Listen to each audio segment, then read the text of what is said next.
Nobody sits you down and teaches you how to handle money.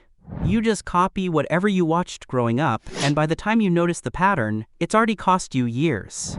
Here are 8 of those patterns, and by the third one, you'll probably recognize yourself.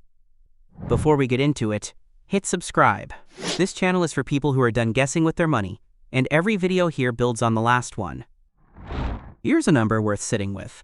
The Federal Reserve's latest household survey found that only 63% of adults could cover a surprise $400 expense using cash they already have.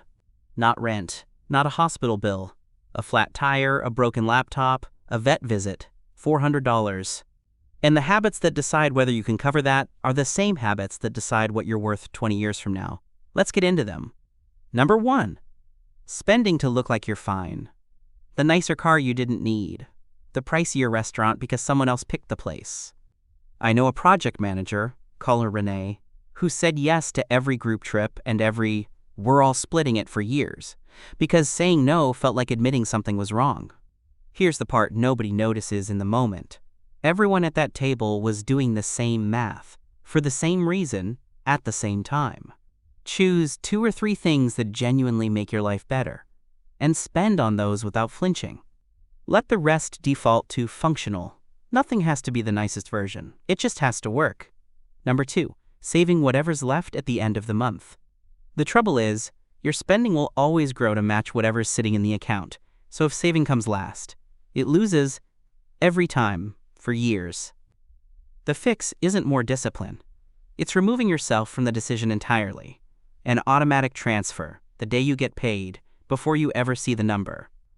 Run it forward. $300 a month at a steady 7%, left alone for 30 years, lands you somewhere around $365,000. You don't need willpower for that. You need 10 minutes once. Third, and it's an expensive one, financing something that starts losing value the moment you own it. The average new car payment just hit $770 a month on loans averaging close to $44,000, and almost 1 in 5 new car buyers is now paying over $1,000 a month for a depreciating asset. You're allowed to like cars.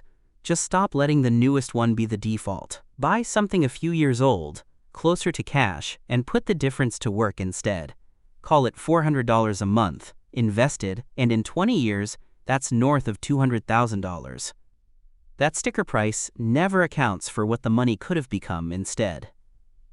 Number 4, carrying a credit card balance you could realistically pay off. Total household debt in the US just passed $18.8 trillion, and credit card balances alone sit above $1.26 trillion, with the average rate on balances that carry interest now over 22%. Run that math on $6,000 and you're paying over $300 a year, just in interest, for a purchase you probably don't remember making.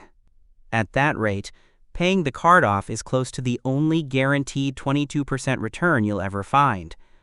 Attack the smallest balance first, kill it fully, then roll that payment into the next one. You need a fast win or you'll quit by month 2. Quick pause here. If you're recognizing yourself in a few of these, that's normal. It's not a character flaw. Tap like so this reaches someone else who needs it. And stay with me, because the next 4 are the ones almost nobody thinks to look for. 5th, letting every raise turn into a new fixed cost. The promotion lands, and within months there's a bigger apartment, a nicer car payment, a gym membership you'll use twice. The raise arrived, and somehow you ended up with less breathing room than before it showed up, because the extra money got claimed before it ever reached your account. Put a rule on the next one. Half goes straight into savings or investing, automatically, before you can touch it. You still get to enjoy the other half. You just stop handing all of it to a landlord. 6th, and this one's easy to miss, measuring yourself by your salary instead of what you actually own. Most people know their income down to the dollar and have never once calculated their net worth. Your salary is a number someone else decides. What you own minus what you owe is a number that's entirely yours. Write it down tonight. Assets in one column, debts in the other. Subtract. Almost nobody has ever actually done this, and the ones who have tend to spend differently the very next day.